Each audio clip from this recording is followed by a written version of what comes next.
Hello, everyone, and welcome. I have just a quick correction before we get started. In this event, you will hear us refer to a collective called Love Tapes as the source of one of our video performances. The correct name of that organization is Lesbians Organized for Video Experience, or the LOVE Love Collective. Thank you, and enjoy the show. Hi, welcome friends. Thanks for joining us for this joint presentation between Gala Choruses and Berkshire Choral International. I'm Steve Smith, I'm president here at BCI, and I'm joined again by my friend and colleague, Jane Ramsire-Miller. Good to see you. Good to see you. So tell our viewers a little bit about you and your work. I serve as artistic director for Gala Choruses, and I've also been the executive director for the past 26 years for One Voice Mixed Chorus, which is Minnesota's gay, lesbian, bi, transgender, and allies chorus in Minnesota. Well, great. We won't get into the fact you must have been 12 when you started, but I know one of the hats that you're wearing is for Gala Choruses. So tell folks a little bit about what Gala does. Well, Gala is a network of just under 200 choirs all across North America. And what you may not know is that there are actually over 500 LGBTQ choirs across the world, including Asia, Australia, Africa, Europe, actually in every continent except Antarctica. And Gala offers resources for choirs. We have a quadrennial festival, an annual Gala Leadership Symposium, and in 2020, we are hosting these monthly virtual events. So come join us. Great. So I wear two hats. One is that I'm a board member of Gala Choruses. So I knew all that, but it's great to hear it again. And with my professional hat on here at BCI, we're a nonprofit that produces unique experiences for choral music singers here in the US and around the world. So what we do is we bring together a great location, an esteemed conductor, and some amazing repertoire. And essentially, we give you sort of the all-state chorus or summer chorus camp of your dreams. And as soon as we're back to singing in person in 2022, this fall, we're going to announce a great season for next summer. So that's what we do. And you and I have sort of planned this series to highlight some of the ways in which choruses can be part of social justice movements and the conversation that's happening today. So what's on today's agenda? Hear Me Roar explores stories and music of feminist choruses from their beginnings 50 years ago, often addressing women's rights and feminism, to a current focus more on racial justice, gender justice, and equity. I've got 4 incredible guests, and I can't wait for you to meet them. But first, just a couple housekeeping logistics. To the side of the video, you'll see an event chat. I encourage you to share your own comments and thoughts that may be inspired by our guests. And above the chat, you'll see a tip jar. If something moves or inspires you today, please share that love with a donation. Well, great. In one of my past jobs, I served as executive director for a large women's chorus, so I'm looking forward to the conversation. And I will see you at the end. I'll be in the background in our Q&A to help you sort of field some questions. So have a great conversation. Thanks, Steve.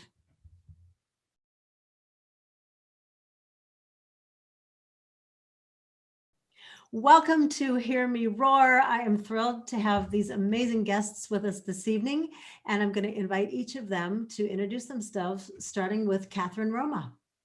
Hello, everyone. Yes, I'm Catherine Roma, and I'm here because way back in 1974, I started a women's choir when I was working on my master's at the University of Wisconsin. I moved to Philadelphia 1 year later, took the name Anna Crusis, and founded Anna, and that's the Anna that's still continuing. I did that for 8 years, and then I moved to Cincinnati to work on my doctorate because I had found that there were so many things I needed to learn to continue my work, and went to the conservatory there and thought I'd be there for a minute. I ended up starting MUSE, Cincinnati's women's choir, and conducted it for 30 years. And now in retirement, I have a women's prison choir. It's an inside-outside choir called Hope Through Harmony at Dayton Correctional Institution. My name is Alysia Lee, and I'm the artistic director and founder of Cities Girlchoir, which is a girl empowerment choral academy that serves families and students and communities in Philadelphia, Camden, New Jersey, and Baltimore, Maryland. My name is Jillian Harrison-Jones, and I have the pleasure of serving as the music director for MUSE, Cincinnati's Women's Choir, a feminist chorus based out of Cincinnati, Ohio, which was founded by our amazing founding mother, Dr. Catherine Roma. And hello, everyone. I'm Miriam Davidson. I'm the current artistic director of Crusis Feminist Choir. I also serve on Gala Chorus's board of directors and incidentally have sung in early iterations of Anna and Muse under Catherine, and I wish I had been a Sister Cities Girlchoir singer. Don't we all? Yeah. I'm wondering, when you think of feminist choirs over the past 50 years, what particular issues or circumstances would you say have most strongly shaped the focus of your own chorus? I guess that starting 45 or so years ago, I think it's important to realize that there were no women's studies departments. There was not very much interest in women composers, or people thought in general, oh, do women compose? So when I first started Crusis, we were concerned with women's history and writing women back into history and women's voice, and where were women's voices. And the first concert I did in Madison was, I set myself the limit of only conducting pieces that were written specifically for women's voices, because mostly women's choirs were associated with high schools and colleges and universities, and they sang pieces that were very, they were about nature and birds and bees and sacred music, and very little about the lives and the expression, the feelings, the experiences of women. So when these women's choirs were forming in the mid 70s, that's where we were coming from. We were coming out of the peace movement, the labor movement. And so when I looked at some of the things Anna was singing, they were particularly focused on progressive social issues that we think of today. We, as Sister Cities, we've been so inspired by the work of MUSE, the work of Kathy, right? Because then we started to say, well, wait a minute, if that's what MUSE did, we want to do that too. We want to sing songs that represent our lived experiences, making space for new pieces to be written that really reflect the sophistication and the level of high intelligence that children have about the world around them has really been a big piece. But we're inspired to do that work and to think, yeah, we can too, because of the work of women's choirs like MUSE.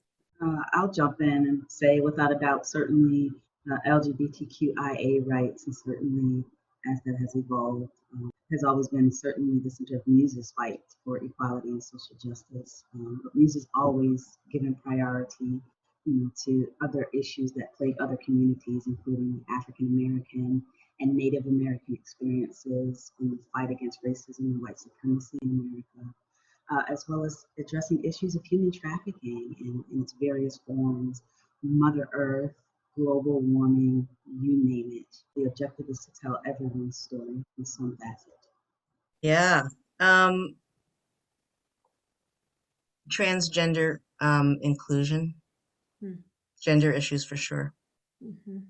So, Kathy, you were this sort of birth mother of a couple really significant choirs. In 1976, 17 members of Crusis in Philadelphia premiered Songs of American Women at the Triennial Berkshire Women's History Conference. It was at Bryn Mawr.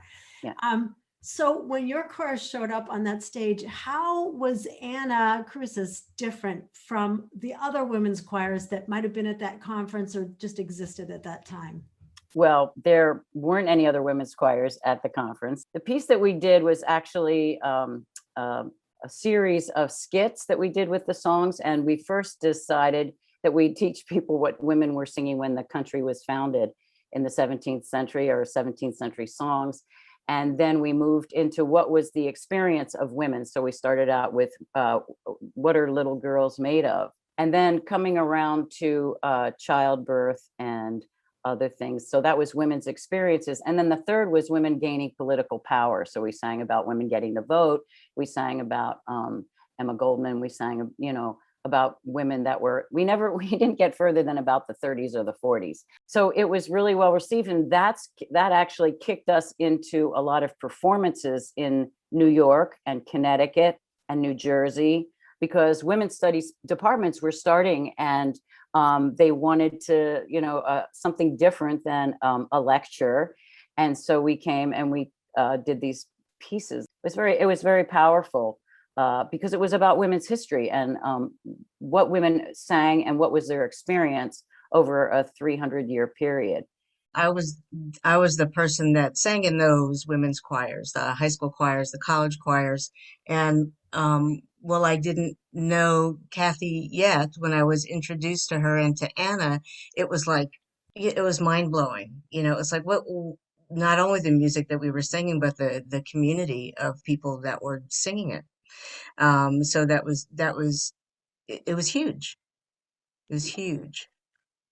And I too, yes, was very aware of all of the unique and amazing work that Dr. Roma had done, especially when I moved to Cincinnati in 2015, at the time, and correct me if I'm wrong, Dr. Roma, but you had retired at that point from MUSE, but her legacy and influence permeated throughout Cincinnati. And there wasn't a chorus in Cincinnati that did not know and acknowledge the rich history and legacy of MUSE and all that Dr. Roma had done to normalize issues of social justice and equalities being addressed unapologetically in choirs, whether it was a gala chorus or not. So Kathy, we're going to see a video of MUSE performing a song called Marie. And can you just talk with us about how does Marie sort of exemplify this feminist women's chorus and movement and the issues you were dealing with? This piece is about a woman who wanted to go to her high school prom with another woman and the issues that it brought forth. And so Jennifer Bergson decided to put it into music. So it's about two women, and then MUSE decided to bring this back and have two dancers to illustrate and to maybe bring some humor. I think it's really important to know that these women's choirs starting in the 70s and the 80s were very powerful organisms that brought people together to learn so much about each other. That's the way we make change, as we learn about each other. Yeah, and this is based on a true story, isn't it? Yeah, no, it's a true story out of Salinas, if I'm saying that right, California. So this is Marie, performed by MUSE, Cincinnati's Women's Choir.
Tickets for couples, and as far as I can see, a couple's two people, and we don't check ID. So go on to your dance and let the school deal with me. Take her on out to me.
So Jillian, you now conduct MUSE. And can you talk to us about how the culture of MUSE has changed in the past decade? So one of the things that MUSE has always sought to accomplish is to outwardly display that which we fundamentally believe, which is feminism on all fronts, as well as social justice and equity for all. And so this begins with representation among various demographics, not just racial demographics or sexual orientation, but nationality, age, religion, social economic status. Everyone is encouraged to join. And people want to join an organization where they see themselves represented and feel heard, which then in turn helps to further educate us on issues that are important to them and what the larger community may not be as aware of that deserves further attention. So we've evolved even more into that direction within and over the past 10 years, which is then reflected in the music that we've commissioned and performed. So for example, we've commissioned and performed hip hop songs about voting and about Black Lives Matter issues. And while those issues themselves are not foreign to MUSE, the style of hip hop as a whole was. And so, we've conditioned ourselves over the past decade to sort of step out of our comfort zone and expand our reach, even if at first it means that we ourselves are uncomfortable. We desire to see who and what lives beyond our own communities, and partnering with other arts organizations, as well as having a diverse representation within our own MUSE family gives us, endless possibilities for exploration and education. And we've also evolved more deeply into a system of sociocracy, which was Dr. Roma's vision for the organization. The idea that when you step into this organization, you're stepping into an organization where your opinion, your thoughts, and your contributions matter and hold true weight.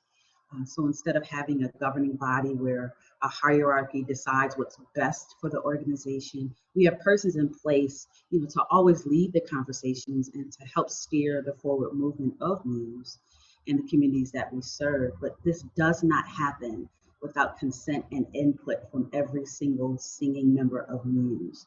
So those are just a few of the many ways that the culture of MUSE has evolved over the past decade. Can you tell us about Mississippi Goddamn, which is the song we're going to hear next? I know the original was composed by Nina Simone in just under an hour at Carnegie Hall. Talk about the song. What was the response of your singers and the audience? So the song captures Simone's response to the racially motivated murders of Emmett Till and Medgar Evers in Mississippi, and the 16th Street Baptist Church bombing in Birmingham, Alabama, which killed 4 Black children. MUSE itself fully embraced us singing the song, at least the majority of us did. And those that opposed it did so not because of the context and the topic of the song, but were simply uncomfortable with and convicted by the repeated use of the word goddamn in our particular arrangement, which was written so beautifully by Dr. Lori C. Hicks. That particular song was what kept coming up in different musical excellence and social justice meetings, that many expressed the desire to commission an SSAA arrangement of that song. This time, when we did the New Spirituals concert, our focus was the contributions of Black women's voices and artistry in America from post-Reconstruction to modern day. And so, of course, Mississippi Goddamn had to be on the docket. So I'm sure many of you have dealt with controversial issues in your own choirs, because that's a part of why you exist, right? Can you talk about how you've dealt with that, how you've worked with your singers and audiences to help them understand? What's so unique about working with young people is that oftentimes, of course, we underestimate them. So I find that, a murder of a Black person will make the news. That feels very traumatic for folks. And I will see my students and my singers on Saturday, and I'll ask them, of course, hey, let's talk about this. How are you feeling? And every time they're like, we haven't, I went to school all week. No one said a thing. Folks are, of course, communicating with their parents and families, but young people, just like all of us, need to also talk to their peers and have space with peers to kind of talk through some of these issues and the way they affect them directly. Choirs can also be a model for us to think about the way dialogue can help to drive change even outside of the choir space. So these themes are very important. Wow, that's really great. Our job as artists is to push that envelope, right? To create the discomfort that activates the energy for change. And, whether that's within our own choirs or with our audiences, I think we just take that and mold it to help push our message forward. So this is Mississippi Goddamn, performed by MUSE. The name of this tune is Mississippi Goddamn.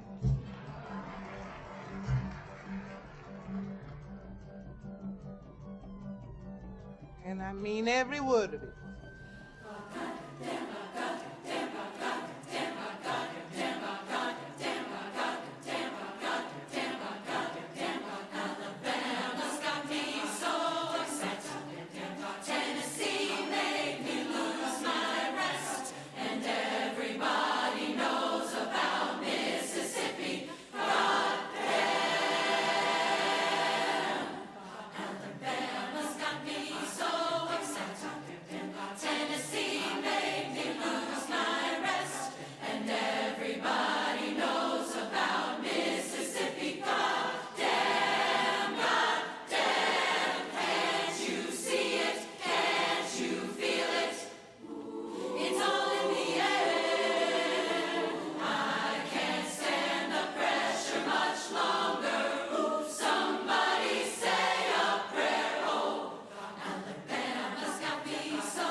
So in at least gala circles, we think of Anna Crusis as the grandmother of LGBTQ choirs.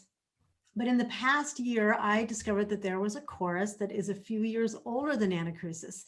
In 1971, feminist composer Roberta Cossi formed a choir of feminists, of lesbian feminists, called Women Like Me in New York City. And thanks to social media, I discovered a vintage video from a collective called the Love Tapes. And they filmed the entire Women Like Me concert that was conducted by Roberta at the Firehouse in New York City in 1974. And I'm just wondering, were any of you aware of Roberta, or did your paths cross at all? Yeah, Kathy. I was definitely aware because, you know, I was researching women who were conductors, women's choirs, you know, women composers, everything I could get my hands on. So I think I communicated, actually I did. I think I just found a letter that we exchanged. So we knew of each other's existence, and I wanted to get up to a performance of hers. I'm trying to think if she came to one of the women's music festivals in Champaign-Urbana, but I definitely was aware. And she, of course, she donned the cover of the Paid My Dues magazine. Yeah, I was completely fascinated with her work and her compositions, because I think that the group that she started, I don't know if you said this, mostly did or only did compositions that she wrote. I managed to track down Roberta, who is now 74 years old. She wasn't comfortable with Zoom, but I recorded a phone conversation with her. When I actually called her, I wasn't planning to use this audio recording, so you're going to hear me typing in the background. But what you're going to hear is just a short excerpt of our longer conversation, and then one of the songs from the Women's Coffee House concert in 1974.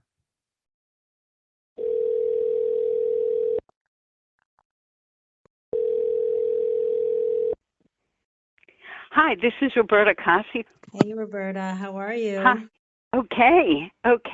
So tell me about this project of yours. It sounds very interesting. In the midst of my research, I came upon your chorus, and I realized it was 50 years ago since... That's right. The chorus of Women Like Me mainly performed pieces that I had written. And did you know about Anna Crusis right as soon as they started, or did you discover them later? I didn't know about them until I had written The Return of the Great Mother.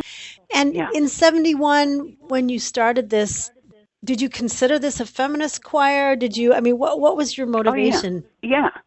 I mean, it was mostly lesbians, but there were a few straight women. Okay. But definitely feminist.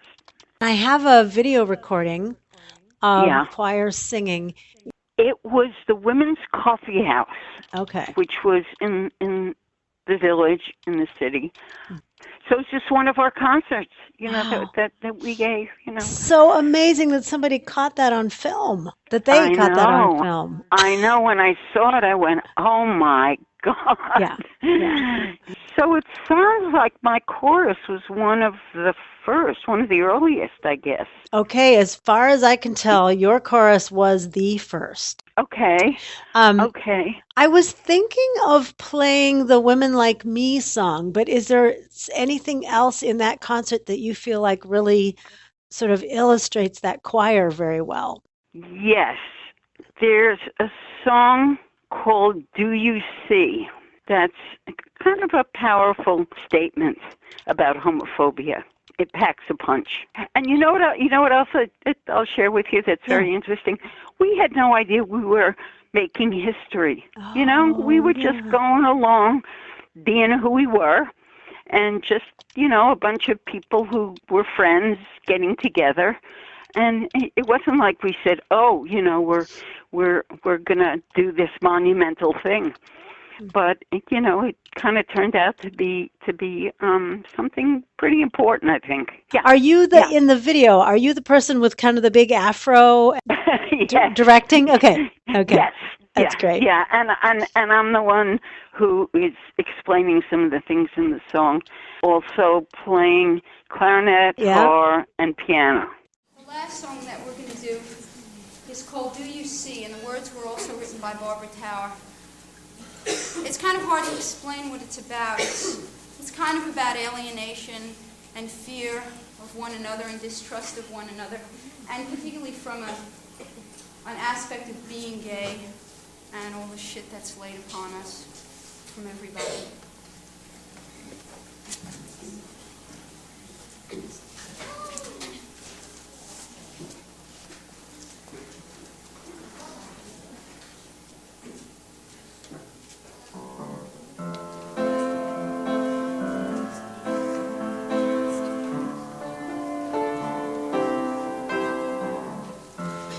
See all the people flee.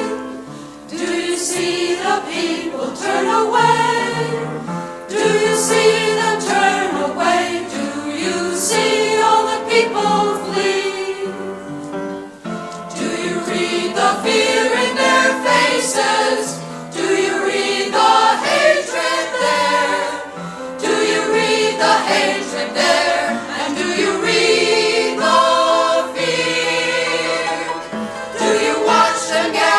the children?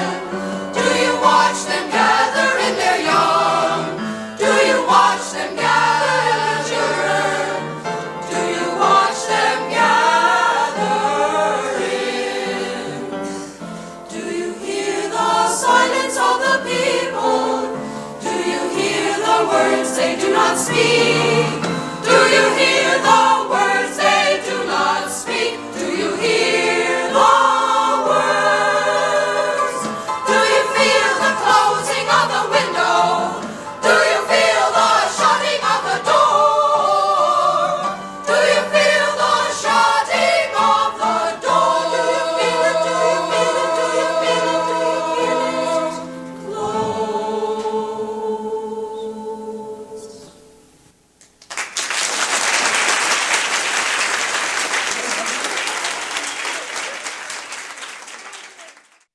No, but the performance is amazing.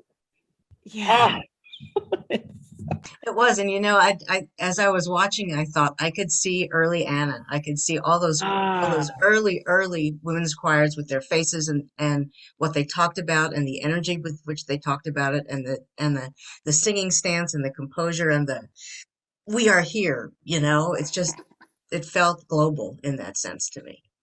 In the early 1970s, there was pretty serious animosity within the queer community between radical lesbians and transgender individuals. And I just wanted to talk a little bit about why it was important for women to have their own space communities apart from men, because I think that's what fueled some of that animosity. Can any of you jump in on that one? I want to jump in just to back up maybe to say that there was animosity in the feminist women's movement with lesbians and straight women. And I think that's really important. When MUSE first started, they didn't want any, I don't exactly remember the issues, but they didn't want lesbians as a part of their organization, as a part of MUSE. So to be a lesbian, to say you were, to be, out, was a challenge even within some feminist communities. It's such a hard, I think the reason we're all stalling is because we don't support that way of thinking, but also it was a different time and we've evolved. And so we just want to honor the fact that evolution has occurred. And we're so glad to see that so many women-centered spaces, specifically queer spaces, are really embracing and expanding the nature of what a queer brave space is as we learn more about the world, right? I mean, at this point, by my calculations, there's, I think, 51 genders that are recognized, and I'm sure there will be more. Hopefully, there'll be many more. And so as the world becomes a safer and braver space, not safer, but braver space, as we build these braver spaces for people to be themselves, we learn more about humanity. Bravo. And so, it's a space. Someday somebody in a call might in the future look at us and progressive ways that we're thinking, and hopefully the progressive ways we're thinking will be antiquated.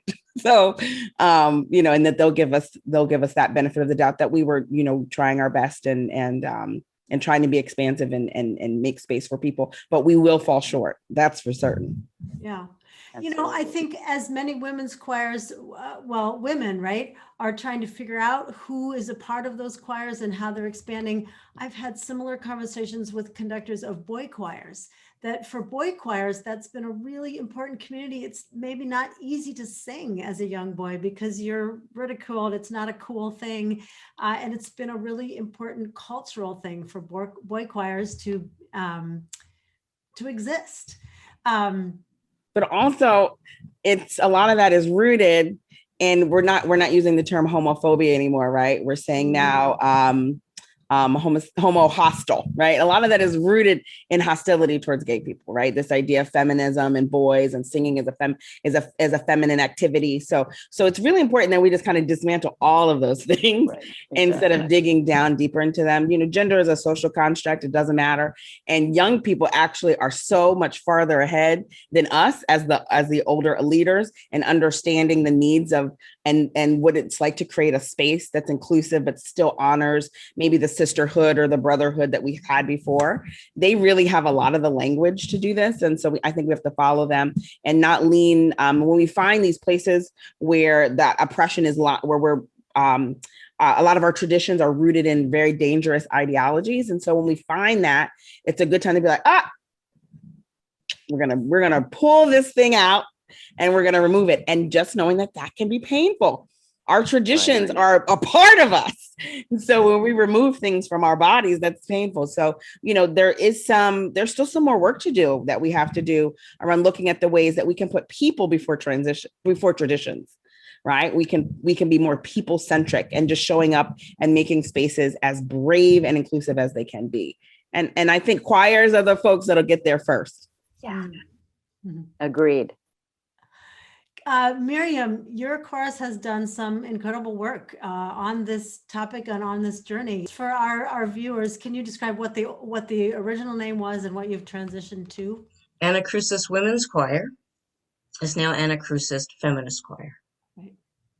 And it's just interesting that that that is the outward expression of all kinds of internal work that has happened and will continue to happen, I'm sure. Yeah, absolutely. It's like, you know, we're recreating our mission and our vision statement, of course, and the first line in the vision statement is rooted in intersectional feminist values. Mm-hmm. And that's really what it was about for everyone. Yeah. It was about the intersectionality.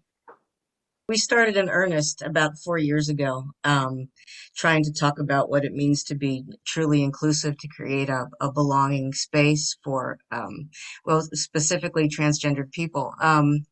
All during this process, I was just extremely, what's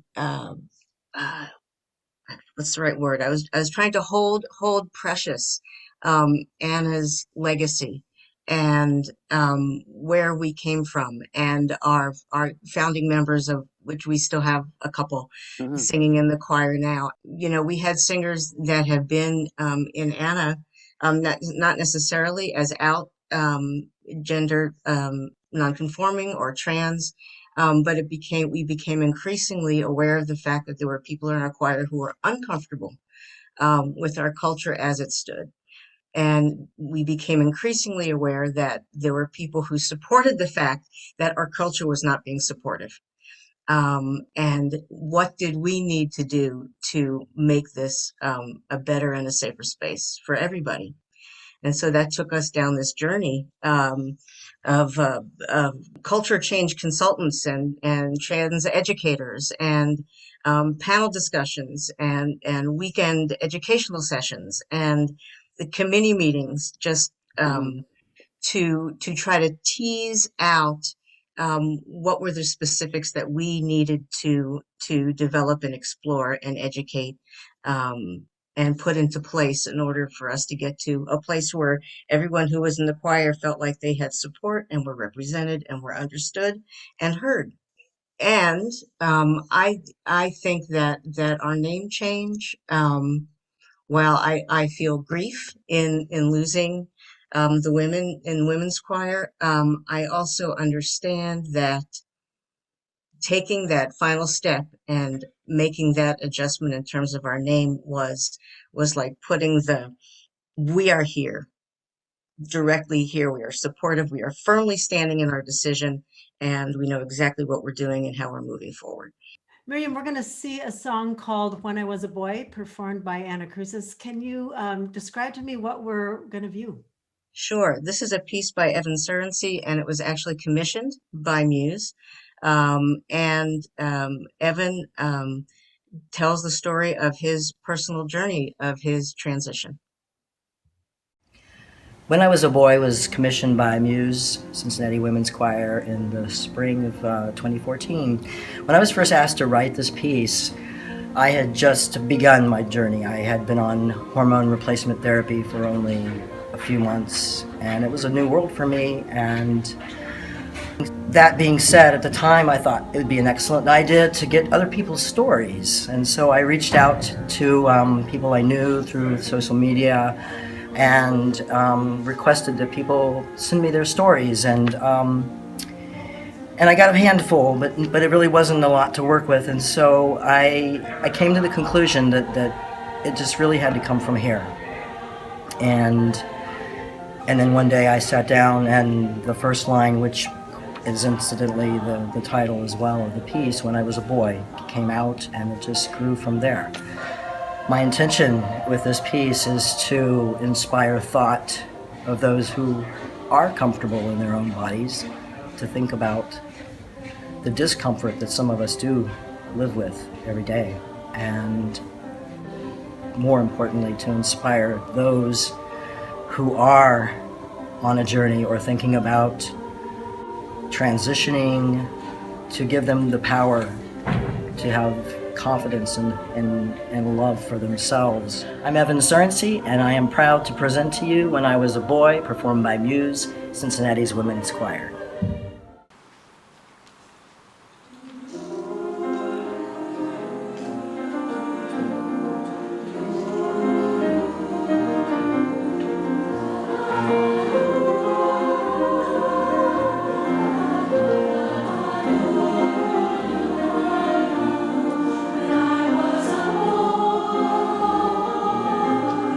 Young to this world and unversed in its ways, I picked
to Miriam and Anna Crusis. Alysia, your chorus has partnered with Anna, I know. Yes, absolutely. What was it like for your young singers to sing with a chorus of feminist women?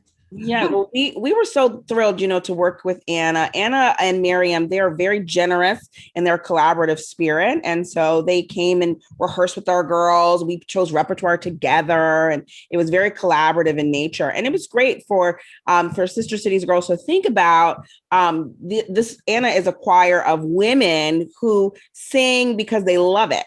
Right. So we've worked with a lot of university women's choirs and treble choirs. Right. But this idea of like lifelong singers, there are members in Anna who've been singing for as long as I've been alive. Right.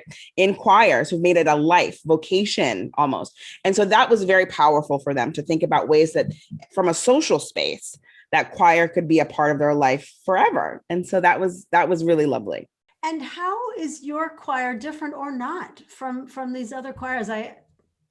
Well, we are very inspired. I mean, I cannot say enough how inspired we are by Catherine Roma. Okay, and the thing is, because in my training, I trained as a singer, so I did not learn a lot about choirs, and definitely in my conservatory training, I did not learn a lot about social justice movements through music.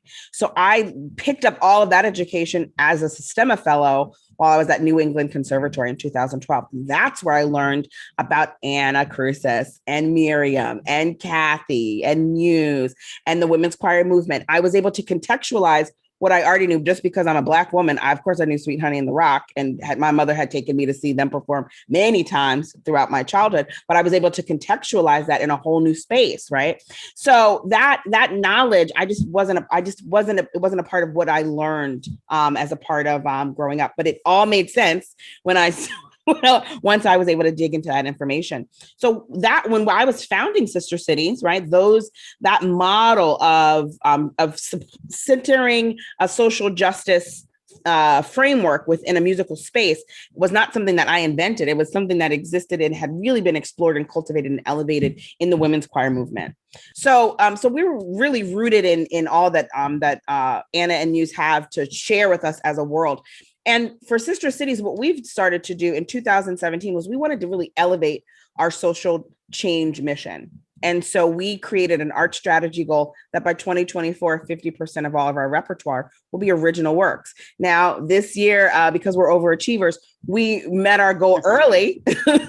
And in 2020-2021 season, half of all the songs that the girls performed this year were original compositions. And what that's really done is just this idea. Lucille Clifton tells us that if you can create it, right, you can't create anything that you can't imagine.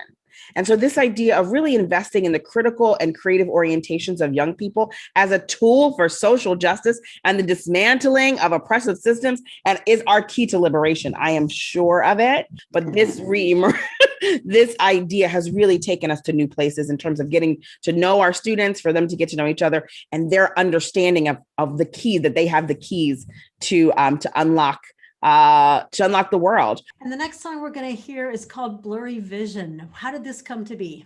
Sure. Well, we collaborated with Intercultural Journeys, which is a small arts organization in Philadelphia, on a 6-month project, a collaborative composition project where we brought in art teaching artists from all across the country, really, to work with our girls. Blurry Vision is a song that started from this place, this idea of creating almost like a girl anthem, right? What messages do we think girls need to hear, right? So it was an outward piece. It reflects their lived experiences. They know what it's like to just not be able to see clearly the power that you possess, and that all it really takes is sometimes another friend, right, standing beside you and saying, I do see you and I celebrate you. So you'll hear also our Sister Cities pledge in the middle that kind of really drives the action towards the end. And it's a very powerful and emotional piece.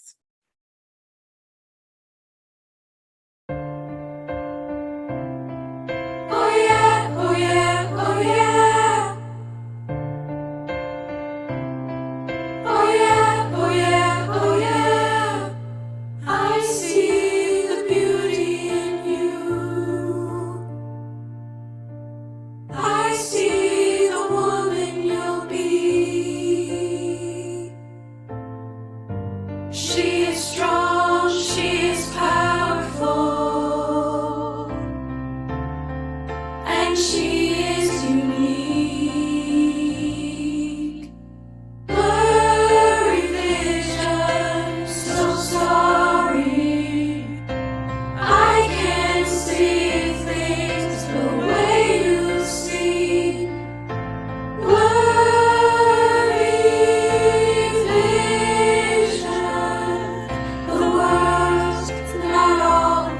it should be. Look through the illusion of being quiet and weak. You are strong, you are powerful, and you are unique. Blurry vision, so sorry. I can't see things the way you see. Blurry vision, the world's not all that it should be. I am strong, powerful, and unique. Oh yeah, oh yeah, oh yeah. I am a peacemaker, and my voice matters. Oh yeah, oh yeah, oh yeah. I am here today to raise my voice in song. Oh yeah, oh yeah, oh yeah. I'm ready for any challenges ahead. Oh yeah, oh yeah, oh yeah. My fellow sisters united in song. I am a sister cities girl.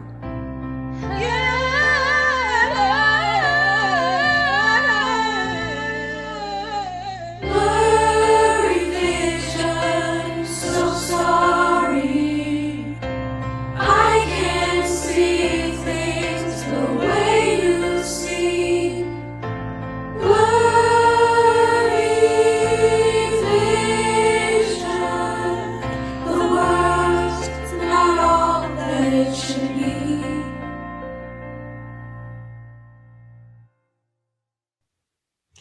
Thank you, Alysia, for that powerful song. I want to know from all of you, how would your life have been different if you could have sung with a feminist choir like Sister Cities Girl Choir? I would have felt more empowered, I think, as a kid, more sure of myself, and more able to speak with confidence from a place from the heart. Yeah, I want to echo Miriam's sentiments and feeling that I would have been more empowered. And certainly, we have our children's choirs or our school choirs, but to have a community-based organization specifically for girls and empowering in such a way, I would have felt more compelled to join such a choir like that, and to be heard and feel seen in a choir like that, as opposed to maybe my own school choir. Yeah, and working with the young people working together in community, and what you were saying before about supporting each other and representation, and knowing that the person standing right beside you is on the same journey, or wants to be heard, wants to be seen, wants to be acknowledged. That's so powerful. Incredible work. And I feel like we've kind of come full circle. Kathy, I'm remembering you at the beginning talking about the whole reason you started Anacrusis was to be able to perform music by and about women. And that's exactly what you're doing, Alysia, right? Right. Yes, it is. It seems I was thinking the same thing, that it is full circle because of people expressing who they are, what they want to be. And that was so non-existent 45 years ago. Really, that wasn't even in the conversation, and that's the beauty of where we've come. And Alysia, that is monumental. I'm going to invite you to just share anything else you'd like to leave in this space before we go to our Q&A with the live audience. Feels so good to me to, you said Roberta Cossi's 74. Well, I'm 73. And so it feels amazing to be in the presence of these incredible, creative women who are doing such powerful work. It's a continuum. We're going in a direction, never turning back. We're going to keep on moving forward, and that's what we're doing. And it brings me real joy to know that these choirs, women's choirs, as they were when they started, are emerging into something even more amazing. And so I feel full of gratitude and love. And I love all of these women that I appear on the screen with, and the work that all of you are doing, including you, Jane. I echo Dr. Roman's sentiments, and we had talked about earlier about why is it important to have, these safe spaces for women. This is why, so that we can freely express ourselves, and the importance of why, these feminist courses were begun in the first place, the evolution therein, and then where do we see ourselves going from here. It's important to continue to have these conversations, but also acknowledge the rich history that lives right here within this very panel. So I too am honored to be in the midst of such powerful women with powerful stories and powerful visions. Well, I'll just echo the gratitude. I started singing, or I fell in love with singing, because I love the feeling of that escape from time and place that occurs sometimes when we sing. It's very hypnotic. It's addictive, right? And when I started doing music for social change work, there was another time continuum that I stepped in, because we stand on the shoulders of each other. We stand on the shoulders of giants upon giants upon giants. And so being able to do music for social change really feels like such an honor and a gift. And every time we take the stage, we try not to take it lightly, what's come before us and what will come because of the work that we will do, who will stand upon our shoulders.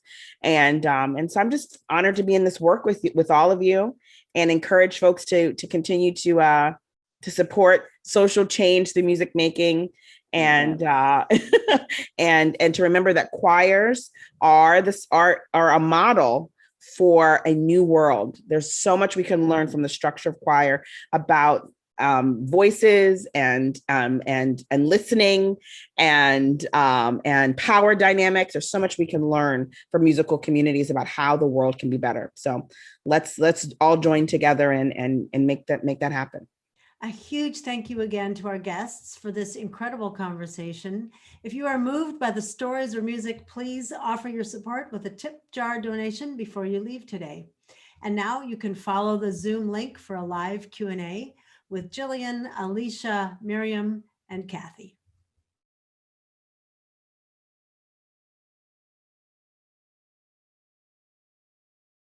Welcome, everyone. We're glad that you're here. This is our live Q&A.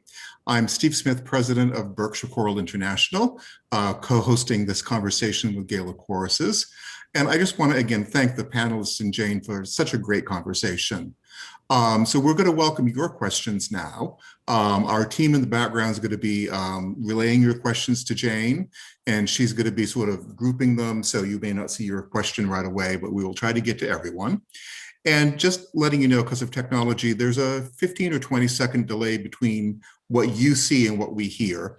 So if there's some awkward pause, we haven't frozen. We're just catching up with you.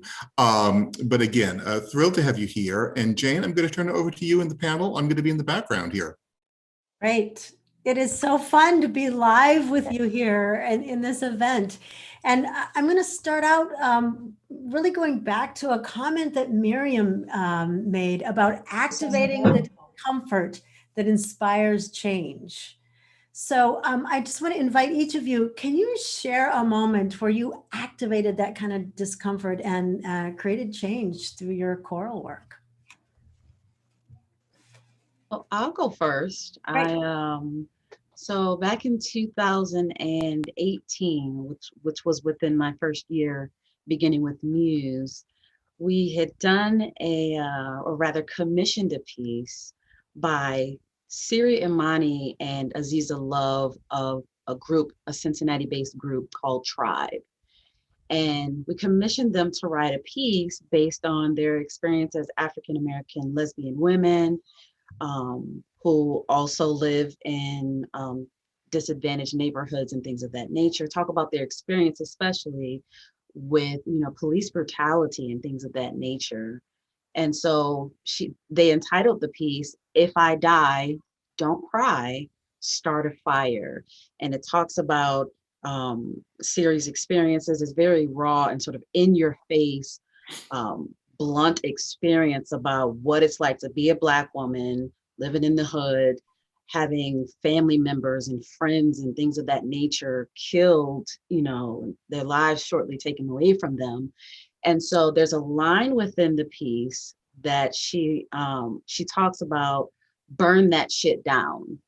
And she's talking about, you know, burn the system down, burn down the very same system that has created this oppression that continues to persist. And so that one line was very controversial within MUSE. Like, we as a choir, as a community, wrestled with that tremendously, because many members within the choir took that literal as, we want you to set ablaze the city of Cincinnati. To some extent, yes, but to another extent, certainly it's symbolic. It's saying, let's burn down this system that has caused so much oppression for so long. But there were so many members within MUSE that really, really wrestled with that. So we spent days upon days wrestling through that, having that extremely uncomfortable conversation, and ultimately getting everyone to the point where they really understood Siri's lived experience is best for us as a choir to then be able to deliver that message. We had to wrestle with that for a while because, you know, for so long, they took it more literal than symbolic, although it's sort of both, because, you know, it's radical action that also gets people's attention towards true change. So you could take it literal or you could take it symbolic. Either way, the objective is to change the system. So that's one big thing that we wrestled with, that ultimately helped to change our mindsets as a collective choir. Well, and Jillian, I think that's such a great example of how social change takes time, right? That in our choruses, we can't just, if social change is an important piece, we can't just be about rehearse, perform. We have to make spaces for those conversations. Yeah. Absolutely, absolutely. Anyone else want to jump in on that question?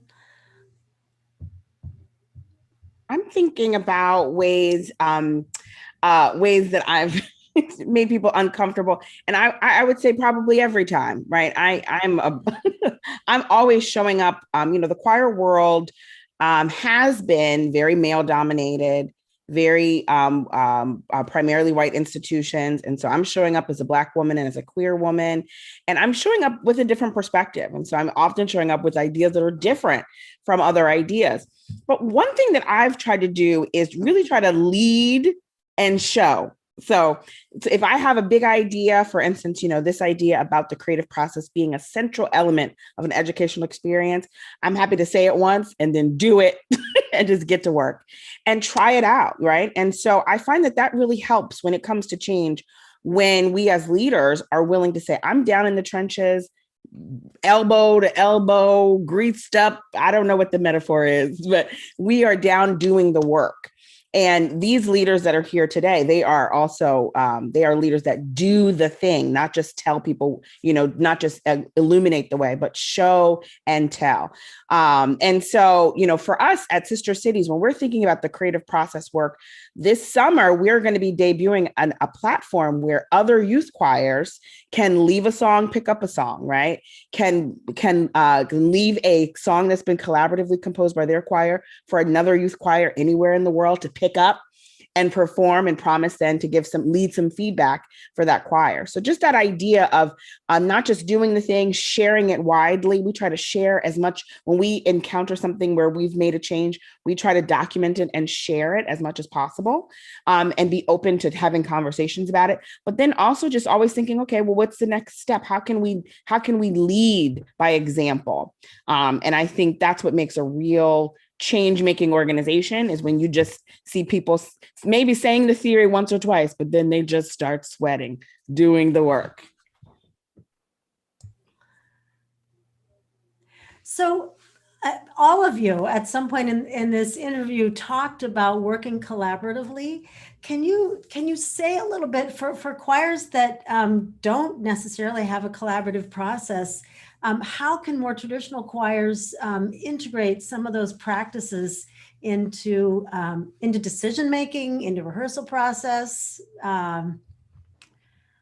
I could jump in here and combine that first question you asked and this, talking about the New Spirituals project that MUSE has done for 13 or 14 years. And for the first 10 years, the New Spirituals project was, MUSE commissioned works by African-American women composers and invited Linda Tillery, or rather Linda Tillery was part of the whole process at the beginning, and we kept having her, Linda Tillery in the Cultural Heritage Choir. And what it meant was every year we would give one New Spirituals concert, which invariably involved sacred music and music from the African-American tradition, spirituals, work songs, gospel,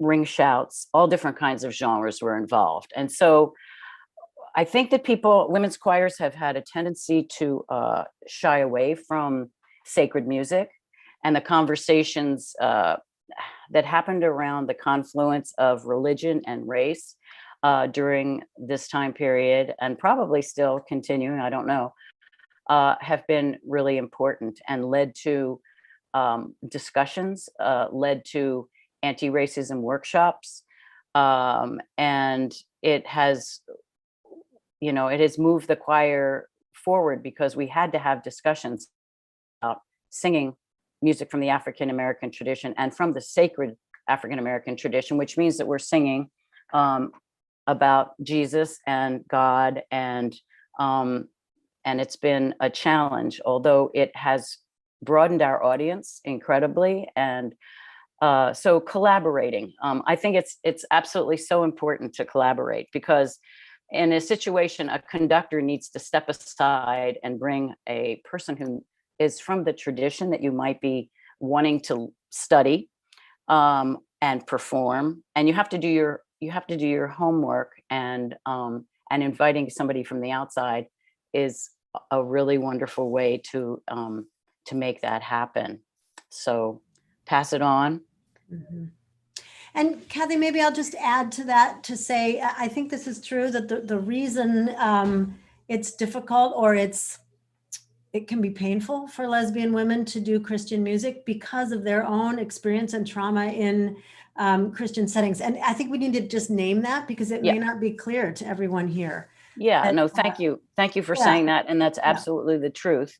And then I think it's also important then to understand that, how shall I say it, that that there is a justice movement from the beginning with all African-American music. If you listen to the music podcast of 1619, you'll learn. But yeah, I think that it's important to know that there's a justice struggle. How do I say it? Continuous. And it's a different kind of thing than perhaps happened for lesbians and a lot of white women in their church settings, but especially lesbians. And I think that's true. And thank you for making it clear. Yeah. Okay, Heidi has a really we're going to add something, Alysia, on that topic. Oh no, let's do Heidi's question. I'd love to hear it. Okay, so Heidi's question's for you, actually. She says that you made a reference to homo hostile versus homophobic, and she says she believes that the hostility toward queer people is based in fear, and so isn't homophobic actually a really appropriate term? That's a great question. That's such a great question. So there's a tenet that we believe in anti-oppressive work, which is that intentions are not more important than impact. And so by shifting the language, this shift in language is matching up with that tenet, that when it comes to dismantling oppressive structures and beliefs and protecting those that are vulnerable to hatred, that we've got to center the impacts. And we really have to, it's okay to acknowledge the intention and how we get there. But that's really personal work for people to do, to personally figure out what is causing me to cause harm to other people, for me to be inhuman in my behavior. So that's why that shift of language is starting to roll out.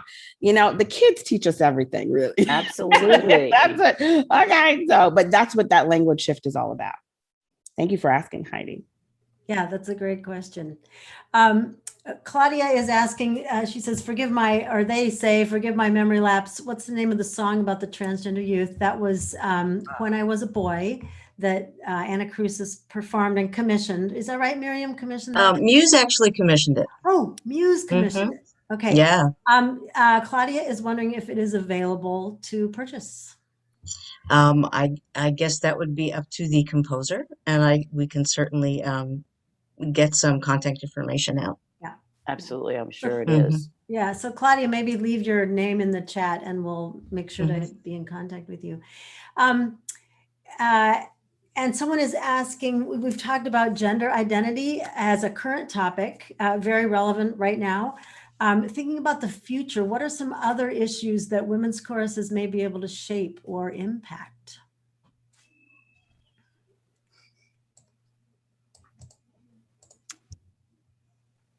No, make you think hard. Great question.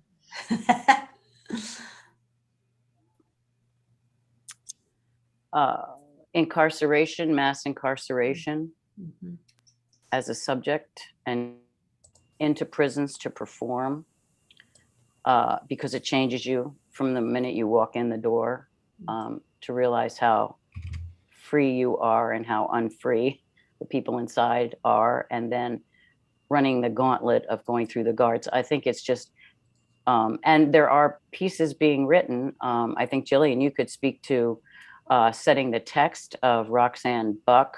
She is incarcerated at Dayton Correctional, and MUSE commissioned Emily Cooley, is that who that was? Yes, to set the text by Roxanne Buck, who is in, if it happens again, Hope Through Harmony at Dayton Correctional. So there's that kind of work, which I think is really, really, really important, and to educate every bit of our population about the mass industrial complex, which is just more violence. And we've got to, I'm an abolitionist now, but I recommend that as a direction. I wholeheartedly agree with that. And to piggyback off of what the Dr. Roma was saying, it puts the audience or the onlooker, if you will, into the place of the person who's incarcerated. In the text of Emily Cooley, who so brilliantly arranged the piece, actually composed the piece. There's texts about, at the end of the day, you know, don't forget my humanity. Don't forget that I am someone's mother. I am someone's daughter. I am an auntie. I am all of these other things. I am not just my circumstance. I had a completely different life before I got here, and will have another one when I get out of here, if I get out of here. So really put us in the place of those who are incarcerated, to see them as humans who just happen to, you know, come upon some bad luck at one point in their life. So I advocate wholeheartedly for that exact same topic, Dr. Roma. Yeah. I'm also thinking about environmental issues. I feel like many of our women's choruses address the environment, and it's close to our hearts, and it's not an issue that's going away soon, unfortunately. So environmental impact, I think, is another one. What else? Any other thoughts? Yeah, Alysia. I'm thinking just of why I'm attracted to women-led spaces, and there's always an energy of collaboration, right, and innovation that occurs. So for me, I'm just thinking about, you know, just how can we share that earlier question about, you know, what can you share with us? Every facet of most women-led spaces includes collaboration. I mean, I'm thinking about at Sister Cities, even in the rehearsal space, and we're working with young people, we're relying on the young people in our choir to elevate the pieces that we're working on. And I'm not talking about the compositions, but the repertoire. Many of your choirs, non these people who are in the room with us, but I'm speaking beyond the lens, many of your choirs could do the same thing. So we establish success criteria, meaning the rubric almost that we will use to determine, is this piece ready for performance? Is it performance ready? We establish that together. because everyone in the room has ears and everyone's been learning, right? And that doesn't mean that the conductor is not ultimately the leader and responsible for the sound, but that we're doing it collaboratively. And then we assess those criteria together. So we take a pause and say, okay, we were looking for a crescendo that started off from soft touch. Did that, here, I'll play it back for you. Is that what you heard? and then there may be questions from the technical aspect of how can we do that? And some of your singers, especially a lot of our choir community singers, have been working with the same leader for years, right? They know the answer to some of these questions and they can help to answer some of these questions. So it gives a lot of power and authority back to singers. And it also makes it for our young people. We did it not just because we were like, oh, we want to be collaborative because people might watch, but it was another way for us to make sure that all the musical choices feel authentic and organic to the singers, so that when they're on stage, they're doing that, right? Because we're working with younger people who really need that personal connection. But we've seen this, that structure. I see so many people nodding their heads. It's like, yeah, do that. I've done, right? Most of us have done that. And that I don't see that a lot of times, like when I'm visiting non-women-led spaces, right? So when, just thinking about, where can women be effective, or where can women's choirs be effective? It's like across every single issue and topic, because what we bring as a woman-led space is this this collaboration energy, this collectivism. We show up with that intel. And so it's really just a unique environment. And by bringing those ideas into other spaces, I think there's a lot of benefit across the mark. Mm-hmm. Women make up 50% of the world. Where everything that affects the world affects us. Yes, we're affected. I think a lot of the women's spaces also, think about having a flattened hierarchy.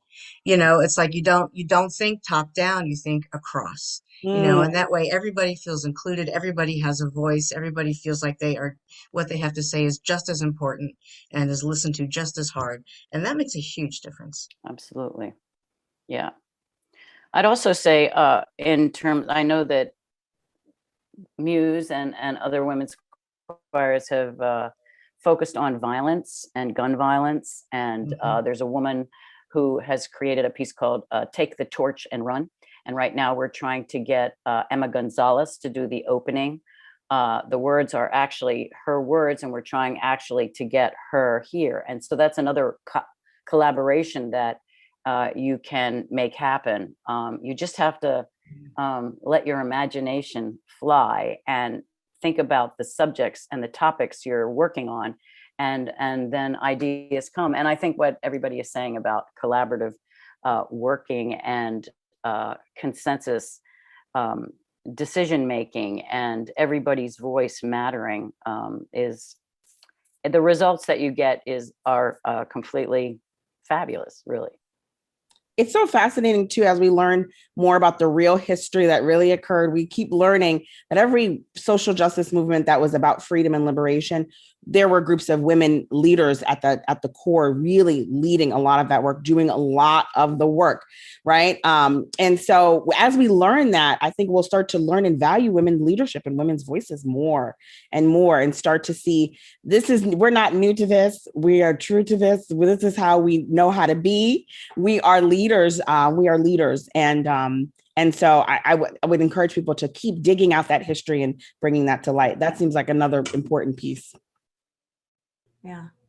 I remember talking with a male colleague a couple of years ago. This was maybe 10 years ago, and saying at break time, I can't even go to the bathroom because people are lined up to talk to me.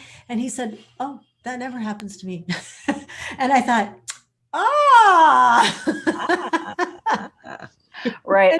It's not a male-female thing necessarily, right? I mean, it's a personality thing. Yeah, Kathy. Well, no, at Gala, this was, I think MUSE was really, everybody was like, oh my God, about MUSE, because we had a music committee. We have a group of people that sit at the table and talk about the music and what are we doing and what's missing. And one of the conductors was like flabbergasted that, that you don't make all the decisions. You don't make all the musical decisions, all the repertoire decisions. Nope. Yeah. So I have two interesting questions from two different people. They're asking about some older choruses that existed. One of them is the Los Angeles Women's Community Chorus, conducted by Sue Fink. Can some of you talk about what that history was? Because it's a very one of the earliest feminist choruses. Yeah, I think anybody else? I'm talking too much, maybe. So in early 1976, I think January 1976, the LA Women's Community Chorus began with Sue Fink, and she was there 10 years. It was really unusual, I think, because they performed a lot in Spanish. Their programs were in Spanish and English. They derived a lot of the music that they performed was by people in the chorus and honoring those voices and those composers. And it was 100 strong. It was the earliest, biggest chorus. And so that's a little bit about what I know. And Sue Fink, of course, composed as well as directed.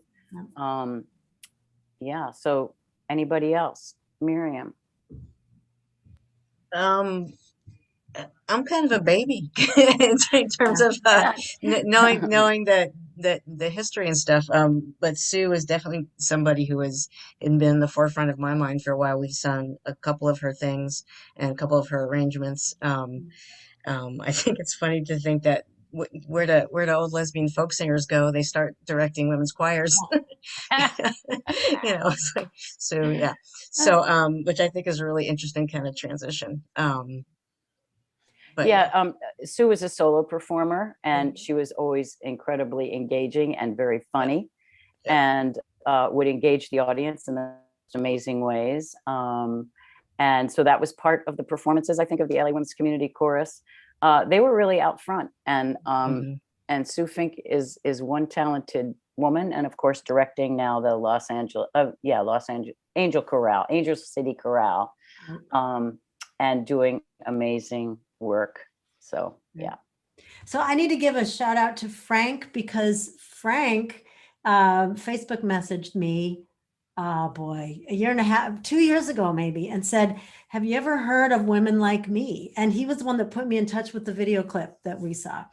And that's actually the where this whole conversation began in terms of this particular event, because I had never heard of Women Like Me. But now Frank is writing a question. He's wondering if any of you have heard of the Ursula Minor Lesbian Choir, formed in '73, conducted by Naomi Little Bear Marina. Okay, Kathy. Naomi Little Bear. Yeah. Yeah. So I just know she was at some of these music festivals, and I know the name, and she was they were in the directory. Yeah. And I'm not sure it started in '73. Okay. But definitely out on the West Coast. Did you say? I think Portland, it's Oregon. I think. Yeah. Yeah, Portland. Mm-hmm. Yeah, she was one of the earliest people, Naomi Little Bear, and I don't remember too much about the repertoire that they did, or it was I think a small choir. Yeah. That's great. And Frank says, I'm just going to read this here so I get it right. But Ursula Minor's small ensemble, I guess they had the big choir and the small one, made it its business as it toured in the US to have a pickup choir as part of its performance, to encourage these choirs to continue in existence after they'd left. So I guess when they're in a city, they form a little choir to sing with them and then move on, which is beautiful. Really, really beautiful. Getting the audience singing is a really valuable thing to do. Yeah. And I must say, when I was a master's conducting student, I thought it was, oh my God, the worst possible thing you could think about doing. But then I sang in Singing City with Elaine Brown, and she would get, Sonia Garfinkel and Janet Yamron, her two co-people, would, get out there and get people singing. And I sang in it for 6 years, and I thought, wow, there's something about this that's working, and it's really engaging people. Maybe I ought to review the situation. And of course, now I always have the audience performing because they love it. Everybody loves to sing, and they want to be invited to sing. And so it's beautiful to have these little things that happen and then perhaps go on and become a choir where you Kathy, leave them. because of you, it's like I definitely started doing that, having a song that the audience would sing along. But a couple of years ago, we started to have a half-hour community sing before our concert, and so people have like they loved it. You know, it's like that was almost their favorite part of coming in, walking into people singing, right, and also being there and being part of that community experience, of that shared singing experience was just very important for people. Okay, Miriam, that's how we're going to end this because we're coming close to our time. I want each of you to throw out an idea like that. What would you offer this community of people listening? Something you could add to your own choral performance that is somehow connected to this conversation about feminist music? I'll start and just say one of the things that has stuck and really permeated with audiences is to always have a storyline, not just a theme for your concert. You know, we always program our concerts with themes, but what is your story? Whose story are you telling? And how does their perspective fit into the narrative from their vantage point, not just yours looking in, but from, which is important, which is why it's important to have as diverse of people within the conversations and at these tables, because it's one thing for me as whoever I am to want to tell your story, but it's another thing for you to help me tell your story. And so storylines are super, super essential because, again, in most cases, we're telling someone's story or someone's lived experience. So not just theme, but consider storylines. Thank you, Jillian. Shall I go? Yeah. I would say, don't be scared to go out into the community in which you live and get to know the people in the community in which you live and get proximate to the people, and thereby introducing yourselves to them, but you are going to meet them and not asking them to come and meet you. And I think that's really important. And I think it's important to invite people from the outside, people whose work you're doing, people, if you want to sing music from the African American tradition, really important to do the homework that you need, but don't be afraid to step aside off the podium and invite somebody there to make something happen that will be unforgettable. And so, but it's really important to go out into the community. Who is your community? Are you missing something? Is there something that's you're missing and you want to have happen? That's how you do it. It's one way you do it. Alysia, what do you want to leave us with? Well, I always like to think of each concert experience as a little mini brigadoon, meaning like this community that's here, we may never come together again, right? The likelihood is that this exact group of people will never come together again, ever. So what could happen here? You know, I love thinking about that and thinking about ways to engage folks in dialogue during the concert as a part of the experience. And how can folks here make some connections, not just to the music, but to each other in the concert? And I think that's something really interesting to think about. But, you know, it's like, this will never happen again. You talk about making history. Every time we come together, we're making history. And so just acknowledge that the magic of live choral performance, the magic of people coming together to hear live music, and to really try to make that sense of this is a community tonight. And what might we explore together? Thank you all for celebrating this history, this rich, beautiful, beautiful history of women's feminist choruses. Thank you so much for being a part of this. Steve, I'm going to send it back to you. Miriam, I know we left you out there. Did you want to jump in? Oh, I kind of started, but all of the above. I think stepping outside of your comfort zone as a leader is really important. Giving over power, if you want to look at it that way, to the people in your chorus who help move things forward, and to the people in your community as well. And I think if you can tell personal stories, whether it's from the people in your audience or the people in your choral community, it helps make things real and bring them to the forefront and touches people's hearts, opens your heart. Beautiful. Thank you. Can't get better advice than that. I want to thank everyone on the panel. Jane, it's been such a pleasure to work with you on this. And I know you and I want to thank our respective teams at BCI and Gala for all the behind the scenes work. So thanks to everyone involved with this. Thank you all. Thank you. Thank you. Thank you. Thank you. Jane, any last thoughts before we sign out? No, this has been such a wonderful conversation, and I look forward to more in the future. So Here. thank you all. Thank you. Good night. Good night.